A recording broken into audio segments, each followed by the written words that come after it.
9 live ನ್ಯೂಸ್ಗೆ ಸ್ವಾಗತ. ನಾನು ಶ್ವೇತಾ. ಈಗ ಮೊದಲಿಗೆ ಈ ದಿನದ ಹೆಡ್ಲೈನ್ಸ್. ವಿಜೃಂಭಣೆಯಿಂದ ನೆರವೇರಿದ ಹುಬ್ಬಳ್ಳಿ ಕೇದಾರಲಿಂಗ ಜ್ಯೋತಿಬಾ ಜಾತ್ರಾ ಮಹೋತ್ಸವದ ಅಂಗವಾಗಿ ಹುಬ್ಬಳ್ಳಿಯ ಪ್ರಮುಖ ಬೀದಿಗಳಲ್ಲಿ ಸಂಭ್ರಮದ ಪಲ್ಲಕ್ಕಿ ಉತ್ಸವ. ಭಕ್ತರ ಉದ್ಘೋಷದೊಂದಿಗೆ ಮುಗಿಲು ಮುಟ್ಟಿದ ಅಪಾರ ಸದ್ಭಕ್ತರ ಸಂಭ್ರಮ ಸಡಗರ. ನೇಹಾ ಹಿರೇಮಠ್ ಹತ್ಯೆ ಖಂಡಿಸಿ ಹುಬ್ಬಳ್ಳಿ ಬಿವಿಬಿ ಬಳಿ ಬೃಹತ್ ಪ್ರತಿಭಟನೆ. ಎನ್ಎಸ್ಯುಐ ಸಂಘಟನೆ ನೇತೃತ್ವದಲ್ಲಿ ಕಾಲೇಜು ವಿದ್ಯಾರ್ಥಿಗಳ ಪ್ರತಿಭಟನೆ ವೇಳೆ ನೇಹಾ ಹತ್ಯೆ ಆರೋಪಿ ವಿರುದ್ಧ ಭುಗಿಲೆದ್ದ ಭಾರೀ ಆಕ್ರೋಶ. ಹುಬ್ಬಳ್ಳಿಯಲ್ಲಿ ರಣದೀಪ್ ಸಿಂಗ್ ಸುರ್ಜೇವಾಲಾ ಮಹತ್ವದ ಸುದ್ದಿಗೋಷ್ಠಿಯುದ್ದಕ್ಕೂ ಕೇಂದ್ರ ಬಿಜೆಪಿ ವಿರುದ್ಧ ಹರಿಹಾಯ್ದ Surjewala. Congress guarantee versus BJP ಚಂಬು ಮಾಡೆಲ್ ನಡುವೆ ಈ ಬಾರಿ ಚುನಾವಣೆ. ಈಗ ಇವತ್ತಿನ ಪ್ರಮುಖ ಸುದ್ದಿಗಳು ನಿಮ್ಮ ಮುಂದೆ. ಹುಬ್ಬಳ್ಳಿಯ ಬಂಕಾಪುರ್ ಚೌಕ್ ಬಳಿಯ ದೇಸಾಯಿ ಓಣಿಯಲ್ಲಿರುವ ದಕ್ಷಿಣ ಕೇದಾರವೆಂದೇ ಪ್ರಸಿದ್ಧಿ ಹೊಂದಿರುವ ಶ್ರೀ ಕೇದಾರಲಿಂಗ ಜ್ಯೋತಿಬಾ ಜಾತ್ರಾ ಮಹೋತ್ಸವವು ಇದೇ ಏಪ್ರಿಲ್ 9ರಿಂದ ಮೇ 10ರವರೆಗೂ ಅತ್ಯಂತ ವಿಜೃಂಭಣೆಯಿಂದ ಜರುಗಲಿದ್ದು, ಈ ಹಿನ್ನೆಲೆ ದೇಗುಲದಲ್ಲಿ ನಿತ್ಯ ವಿವಿಧ ಧಾರ್ಮಿಕ ಕೈಂಕರ್ಯಗಳು ಕೈಗೊಳ್ಳಲಾಗುತ್ತಿದೆ. ಹುಬ್ಬಳ್ಳಿಯ ಬಂಕಾಪುರ ಚೌಕ್ ಬಳಿಯ ದೇಸಾಯಿ ಓಣಿಯಲ್ಲಿರುವ ದಕ್ಷಿಣ ಕೇದಾರವೆಂದೇ ಪ್ರಸಿದ್ಧಿ ಹೊಂದಿರುವ ಶ್ರೀ ಕೇದಾರಲಿಂಗ ಜ್ಯೋತಿಬಾ ಜಾತ್ರಾ ಮಹೋತ್ಸವವು ಇದೇ ಏಪ್ರಿಲ್ 9ರಿಂದ ಮೇ 10ರವರೆಗೂ ಅತ್ಯಂತ ವಿಜೃಂಭಣೆಯಿಂದ ಜರುಗಲಿದ್ದು, ಈ ಹಿನ್ನೆಲೆ ದೇಗುಲದಲ್ಲಿ ನಿತ್ಯ ವಿವಿಧ ಧಾರ್ಮಿಕ ಕೈಕರ್ಯಗಳು ಕೈಗೊಳ್ಳಲಾಗ್ತಾ ಇದೆ. ಹೌದು, ತುಂಬಾ ಪುರಾತನವೂ ಮತ್ತು ಪ್ರಸಿದ್ಧವೂ ಆಗಿರುವ ಹಾಗೆ ಅನೇಕ ಸದ್ಭಕ್ತರ ಕುಲದೇವರಾದ ಶ್ರೀ ಕೇದಾರಲಿಂಗ ಜ್ಯೋತಿಬಾ ಜಾತ್ರಾ ಮಹೋತ್ಸವವು ಈ ಭಾಗದಲ್ಲಿ ಅತ್ಯಂತ ಸಂಭ್ರಮ ಸಡಗರದಿಂದ ಆಚರಿಸಲಾಗ್ತಾ ಇದೆ. ಹಲವು ದಿನಗಳವರೆಗೂ ನಡೆಯುವ ಜಾತ್ರಾ ಮಹೋತ್ಸವ ಪ್ರತಿದಿನವೂ ಒಂದಿಲ್ಲೊಂದು ವಿಶೇಷತೆಯಿಂದ ಕೂಡಿ ಬರುತ್ತಿದೆ. ಇನ್ನು ಏಪ್ರಿಲ್ 23 ಮಂಗಳವಾರದ ದಿನದಂದು ಇರುವ ದವನದ ಹುಣ್ಣಿಮೆಯ ಅಂಗವಾಗಿ ವಿಶೇಷ ಕಾರ್ಯಕ್ರಮಗಳನ್ನು ಕೈಗೊಳ್ಳಲಾಗಿತ್ತು. ಬೆಳಗ್ಗೆ 5 ಗಂಟೆಗೆ ಪಂಚಾಮೃತ ಅಭಿಷೇಕ ಹಾಗೂ ಅಲಂಕಾರ ಪೂಜಾ ಕಾರ್ಯ ನಡೆಯಿತು. ನಂತರ 9:30 ಪಲ್ಲಕ್ಕಿ ಉತ್ಸವ ನೆರವೇರಿತು. ಸಕಲ ವಾದ್ಯ ವೈಭವದೊಂದಿಗೆ ರಾಜ ಬೀದಿಯಲ್ಲಿ ಪ್ರದಕ್ಷಿಣೆ ಹಾಕಿದ ನಂತರ 3 ಗಂಟೆ ಸುಮಾರಿಗೆ ದೇವಸ್ಥಾನಕ್ಕೆ ಆಗಮಿಸುವ ಮೂಲಕ ಪಲ್ಲಕ್ಕಿ ಉತ್ಸವ ಸಂಪನ್ನಗೊಳಿಸಲಾಯಿತು. ಈ ವೇಳೆ ಗುಲಾಲ್ ಸೇವೆ, ತೀರ್ಥ ಪ್ರಸಾದವೂ ಕೂಡ ನೆರವೇರಿತು. ಇನ್ನು ಪಲ್ಲಕ್ಕಿ ಉತ್ಸವದ ವೇಳೆ ಸದ್ಭಕ್ತರು ಅಪಾರ ಭಕ್ತಿ ಭಾವದಿಂದ ಉತ್ಸವವನ್ನ ಕಣ್ತುಂಬಿಕೊಂಡರು.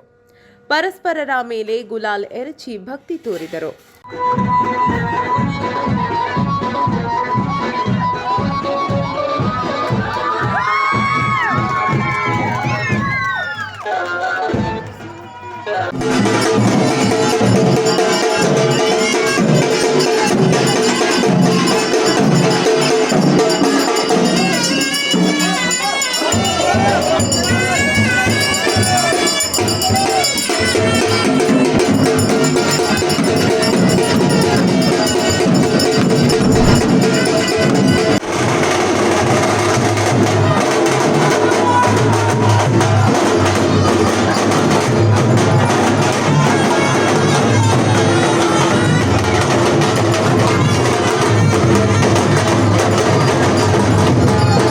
ಒಟ್ನಲ್ಲಿ ಸುದೀರ್ಘವಾಗಿ ನಡೆಯುವ ಶ್ರೀ ಕೇದಾರ ಜ್ಯೋತಿಬಾ ಜಾತ್ರಾ ಮಹೋತ್ಸವವು ತನ್ನದೇ ಆದ ವಿಶೇಷತೆಯನ್ನ ಹೊಂದಿದ್ದು, ಸದ್ಯ ಮೇ ತಿಂಗಳಿನ 10ನೇ ತಾರೀಕಿನವರೆಗೂ ಒಂದಿಲ್ಲೊಂದು ಧಾರ್ಮಿಕ ಕೈಕರ್ಯಗಳನ್ನು ನೆರವೇರಲಿದ್ದು, ಸದ್ಭಕ್ತರು ಅಪಾರ ಸಂಖ್ಯೆಯಲ್ಲಿ ಪಾಲ್ಗೊಳ್ಳುವುದರ ಮೂಲಕ ಪುನೀತರಾಗುತ್ತಾರೆ. 9 ಲೈವ್ ನ್ಯೂಸ್, ಹುಬ್ಬಳ್ಳಿ. ಲೋಕಸಭೆ ಹಾಗೂ ವಿಧಾನಸಭೆಯಲ್ಲಿ ಮಹಿಳೆಯರಿಗೆ ಮೀಸಲಾತಿ ಕೊಟ್ಟಿದ್ದು ಪ್ರಧಾನಿ ನರೇಂದ್ರ ಮೋದಿ. ಜಿಲ್ಲಾ ಪಂಚಾಯತ್ ಹಾಗೂ ತಾಲೂಕಾ ಪಂಚಾಯತ್, ಗ್ರಾಮ ಪಂಚಾಯತ್ಗಳಲ್ಲಿ ಮೀಸಲಾತಿ ಕೊಟ್ಟಿದ್ದು ಮಾಜಿ ಮುಖ್ಯಮಂತ್ರಿ ಯಡಿಯೂರಪ್ಪ ಎಂದು ಶಿವಮೊಗ್ಗ ಲೋಕಸಭಾ ಕ್ಷೇತ್ರದ ಬಿಜೆಪಿ ಅಭ್ಯರ್ಥಿ ಬಿವೈ ರಾಘವೇಂದ್ರ ಹೇಳಿದರು. ಲೋಕಸಭೆ ಹಾಗೂ ವಿಧಾನಸಭೆಯಲ್ಲಿ ಮಹಿಳೆಯರಿಗೆ ಮೀಸಲಾತಿ ಕೊಟ್ಟಿದ್ದು ಪ್ರಧಾನಿ ನರೇಂದ್ರ ಮೋದಿ. ಜಿಲ್ಲಾ ಪಂಚಾಯತ್, ತಾಲೂಕಾ ಪಂಚಾಯತ್ ಹಾಗೂ ಗ್ರಾಮ ಪಂಚಾಯತ್ಗಳಲ್ಲಿ ಮೀಸಲಾತಿ ಕೊಟ್ಟಿದ್ದು ಮಾಜಿ ಮುಖ್ಯಮಂತ್ರಿ ಯಡಿಯೂರಪ್ಪ ಎಂದು ಶಿವಮೊಗ್ಗ ಲೋಕಸಭಾ ಕ್ಷೇತ್ರದ ಬಿಜೆಪಿ ಅಭ್ಯರ್ಥಿ ಬಿವೈ ರಾಘವೇಂದ್ರ ಹೇಳಿದರು.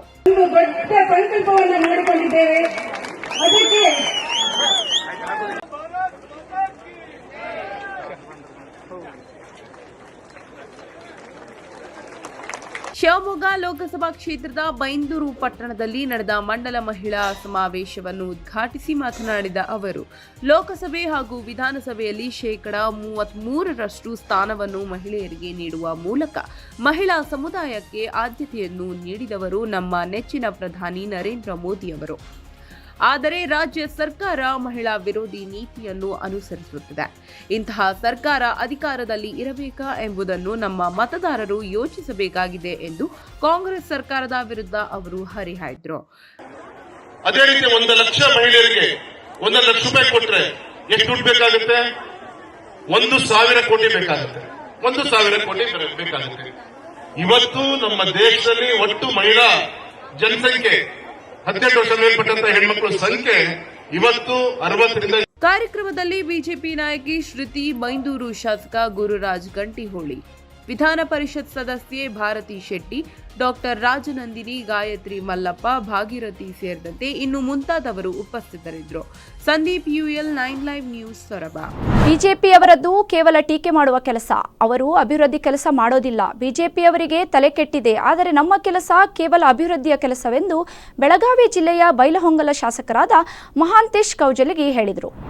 ಬಿಜೆಪಿಯವರದ್ದು ಕೇವಲ ಟೀಕೆ ಮಾಡುವ ಕೆಲಸ. ಅವರು ಅಭಿವೃದ್ಧಿ ಕೆಲಸ ಮಾಡುವುದಿಲ್ಲ. ಬಿಜೆಪಿಯವರಿಗೆ ತಲೆ ಕೆಟ್ಟಿದೆ. ಆದರೆ ನಮ್ಮ ಕೆಲಸ ಕೇವಲ ಅಭಿವೃದ್ಧಿಯ ಕೆಲಸವೆಂದು ಬೆಳಗಾವಿ ಜಿಲ್ಲೆಯ ಬೈಲಹೊಂಗಲ ಶಾಸಕರಾದ ಮಹಾಂತೇಶ್ ಕೌಜಲಗಿ ಹೇಳಿದರು.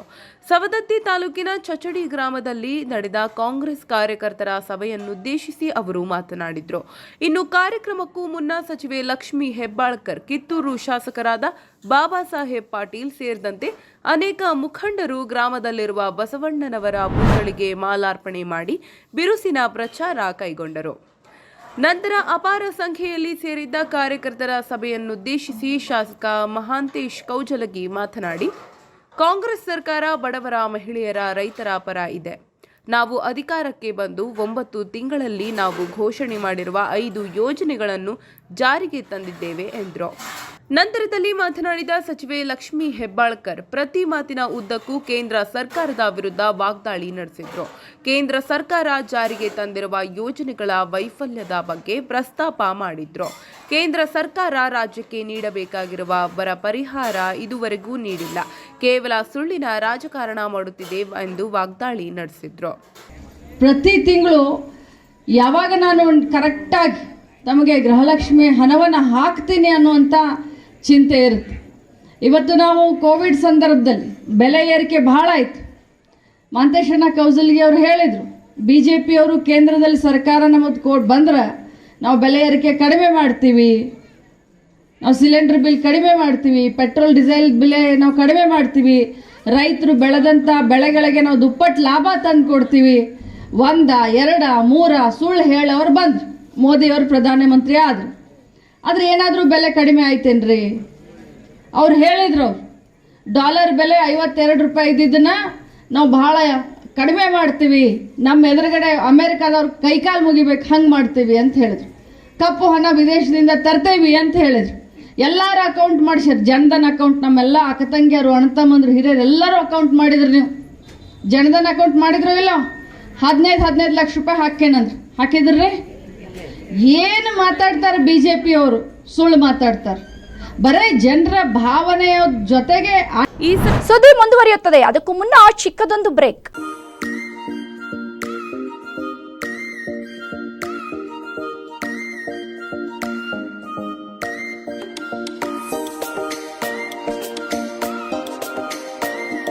ನೀವು ವೀಕ್ಷಿಸಲೇಬೇಕಾದ ಎಕ್ಸ್ಕ್ಲೂಸಿವ್ ಸುದ್ದಿಗಳು, ಪ್ರಮುಖ ಮಾಹಿತಿಗಳು, ಸಖತ್ ಮನರಂಜನೆ ಹಾಗೂ ಜನಪ್ರಿಯ ಕಾರ್ಯಕ್ರಮಗಳು ನಮ್ಮ ವಾಹಿನಿಯಲ್ಲಿ. ದಿನನಿತ್ಯದ ಸಮಗ್ರ ಸುದ್ದಿಗಳಿಗಾಗಿ ವೀಕ್ಷಿಸಿ ಉತ್ತರ ಕರ್ನಾಟಕದ ನಿಮ್ಮ ಹೆಮ್ಮೆಯ ಸುದ್ದಿ ವಾಹಿನಿ 9 ಲೈವ್. ಇದು ಸತ್ಯದ ಪ್ರತಿರೂಪ. 9 ಲೈವ್ ವಾಹಿನಿ ಇದೀಗ ಹ್ಯಾಥ್ವೇ ಕೇಬಲ್ ನೆಟ್ವರ್ಕ್ನಲ್ಲಿ ಚಾನೆಲ್ ನಂಬರ್ 132ರಲ್ಲಿ ವೀಕ್ಷಿಸಬಹುದು. 9 ಲೈವ್ ಚಾನೆಲ್ ಇದೀಗ ಸೋಷಿಯಲ್ ಮೀಡಿಯಾಗಳಾದ ಯೂಟ್ಯೂಬ್, ಫೇಸ್ಬುಕ್ ಹಾಗೂ ಇನ್ಸ್ಟಾಗ್ರಾಂನಲ್ಲೂ ವೀಕ್ಷಿಸಬಹುದು. 7 ಸ್ವರವು ಸೇರಿ 7 ಬಣ್ಣ ಸೇರಿ 7 ಗಂಟೆಯೊಳಗೆ ಹಾಲು ಸಿಹಿಯಾಯಿತು. ನಮ್ಮ ಡೈರಿಯ ಸಮೃದ್ಧ ಹಾಲು 7 ಗಂಟೆಗಳಲ್ಲಿ 300ಕ್ಕೂ ಹೆಚ್ಚು ಸ್ವಾದಿಷ್ಟ ಸಿಹಿಯಾಗಿ ನಿಮ್ಮ ಮುಂದೆ. India sweet house, traditionally crafted organic delicacies. ಮೊಟ್ಟ ಮೊದಲ ಬಾರಿಗೆ ನಿಮ್ಮ 9 ಲೈವ್ ವಾಹಿನಿಯಲ್ಲಿ ವಿಭಿನ್ನ ಕಾರ್ಯಕ್ರಮಗಳ ಅನಾವರಣ.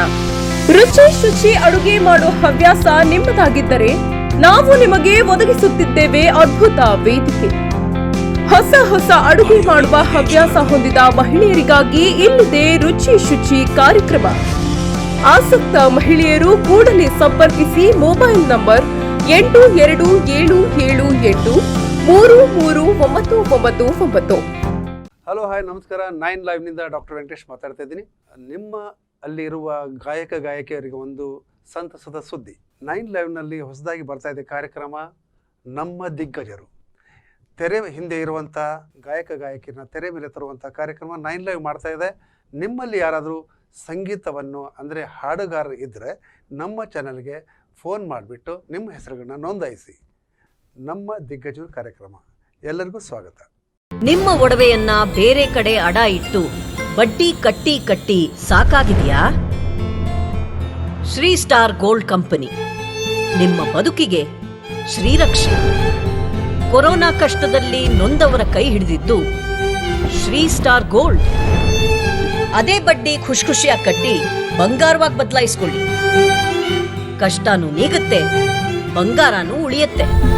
ಶ್ರೀ ಸ್ಟಾರ್ ಗೋಲ್ಡ್ ಕಂಪನಿಗೆ ಬನ್ನಿ, ಅದೇ ಬಡ್ಡಿನ ಬಂಗಾರವಾಗಿ ಬದಲಾಯಿಸ್ಕೊಳ್ಳಿ. ಬ್ರೇಕ್ನ ನಂತರ 9 ಲೈವ್ ನ್ಯೂಸ್ಗೆ ಸ್ವಾಗತ. ಹುಬ್ಬಳ್ಳಿಯಲ್ಲಿ ನಡೆದ ನೇಹಾ ಹಿರೇಮಠ್ ಹತ್ಯೆ ಖಂಡಿಸಿ ಇಂದು ಧಾರವಾಡ ಜಿಲ್ಲಾ NSUI ಸಂಘಟನೆ ವತಿಯಿಂದ BVB ಕ್ಯಾಂಪಸ್ ಮುಂಭಾಗದಲ್ಲಿ ನೂರಾರು ವಿದ್ಯಾರ್ಥಿಗಳು ಮಾನವ ಸರಪಳಿ ನಿರ್ಮಿಸುವ ಮೂಲಕ ಬೃಹತ್ ಪ್ರತಿಭಟನೆ ನಡೆಸಿದರು.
ಧಾರವಾಡ ಜಿಲ್ಲೆಯ ಅಳ್ನಾವರ ಪಟ್ಟಣದಲ್ಲಿ ನಡೆಯುತ್ತಿರುವ ಗ್ರಾಮ ದೇವಿಯರ ಜಾತ್ರಾ ಮಹೋತ್ಸವದ ಅಂಗವಾಗಿ ದೇವಿಯರ ಮಹಾರಥೋತ್ಸವ ಕಾರ್ಯಕ್ರಮವನ್ನು ಮಂಗಳವಾರ ಸಕಲ ಸದ್ಭಕ್ತರ ಸಮ್ಮುಖದಲ್ಲಿ ಅತ್ಯಂತ ವಿಜೃಂಭಣೆಯಿಂದ ನೆರವೇರಿಸಲಾಯಿತು. ಏಪ್ರಿಲ್ 18ರಿಂದ ಏಪ್ರಿಲ್ 28ರವರೆಗೂ ನಡೆಯುವ ಜಾತ್ರಾ ಮಹೋತ್ಸವವು ಧಾರವಾಡ ಜಿಲ್ಲೆಯಲ್ಲಿಯೇ ಅತಿ ದೊಡ್ಡ ಜಾತ್ರೆ ಎಂಬ ಹೆಗ್ಗಳಿಕೆಗೆ ಪಾತ್ರವಾಗಿದೆ.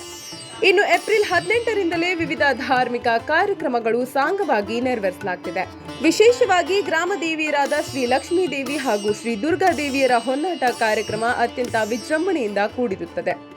ಸತತ 3 ದಿನಗಳವರೆಗೂ ನಡೆಯುವ ಹೊನ್ನಾಟದಲ್ಲಿ ಅಪಾರ ಸಂಖ್ಯೆಯ ಭಕ್ತರು ಪಾಲ್ಗೊಳ್ಳುವುದರ ಮೂಲಕ ದೇವಿಯರ ಕೃಪೆಗೆ ಪಾತ್ರರಾಗುತ್ತಾರೆ.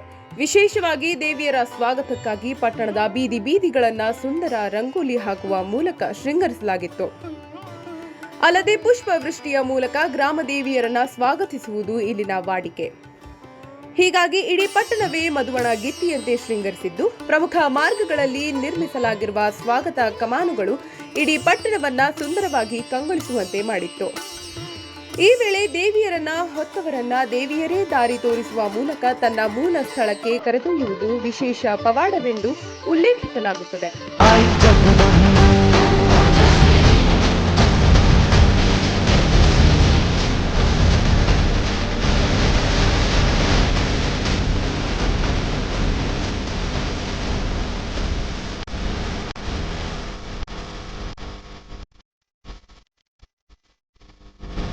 ಇನ್ನು ಮಂಗಳವಾರದ ದಿನದಂದು ಶ್ರೀ ಲಕ್ಷ್ಮೀ ದೇವಿ ಶ್ರೀ ದುರ್ಗಾದೇವಿಯರ ರಥೋತ್ಸವವು ಕೂಡ ಅಷ್ಟೇ ವೈಭವದಿಂದ ನೆರವೇರಿಸಲಾಗಿದೆ.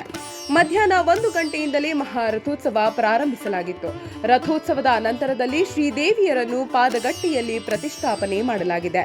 ಏಪ್ರಿಲ್ 23ರಿಂದ ಏಪ್ರಿಲ್ 27ರವರೆಗೂ ಪೂರ್ಣ 5 ದಿನಗಳವರೆಗೂ ಶ್ರೀದೇವಿಯರನ್ನ ಪಾದಗಟ್ಟೆಯಲ್ಲಿ ಕೂಡಿಸಿ ವಿಶೇಷ ಸಾಂಸ್ಕೃತಿಕ ಜಾನಪದ ಮನರಂಜನೆ ಕಾರ್ಯಕ್ರಮಗಳು ನಡೆಸಲಾಗುತ್ತಿದೆ.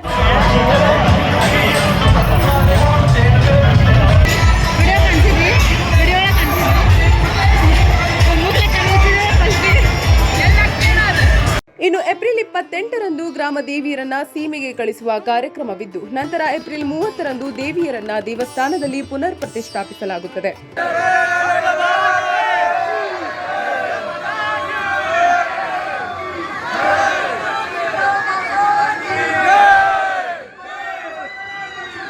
ಒಟ್ಟಾರೆಯಾಗಿ 12 ವರ್ಷಗಳ ನಂತರ ಸಂಭ್ರಮದಿಂದ ನಡೆದಿರುವ ಅಳ್ನಾವರ ಗ್ರಾಮ ದೇವಿಯರ ಜಾತ್ರೆಯ ಮಹಾರಥೋತ್ಸವವು ವಿಜೃಂಭಣೆಯಿಂದ ನೆರವೇರಿದ್ದು, ಭಕ್ತರ ಉದ್ಘೋಷದಿಂದಾಗಿ ಇಡೀ ಪಟ್ಟಣವೇ ದೈವಮಯವಾಗಿ ಕಂಡುಬರುತ್ತಿದೆ.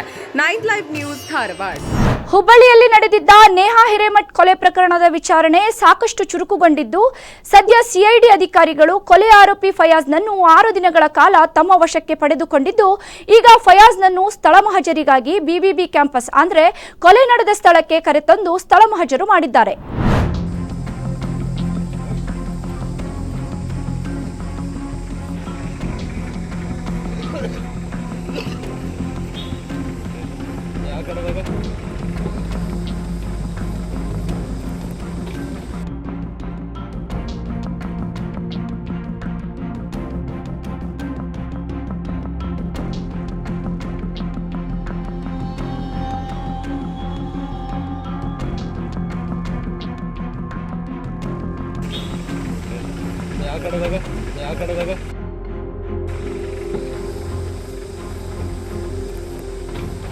ಇವಿಷ್ಟು ಈ ಹೊತ್ತಿನ ಪ್ರಮುಖ ಸುದ್ದಿಗಳು. ನಿರಂತರ ಸುದ್ದಿಗಳಿಗಾಗಿ ನೋಡ್ತಾ ಇರಿ 9 ಲೈವ್ ನ್ಯೂಸ್. ಇದು ಸತ್ಯದ ಪ್ರತಿರೂಪ.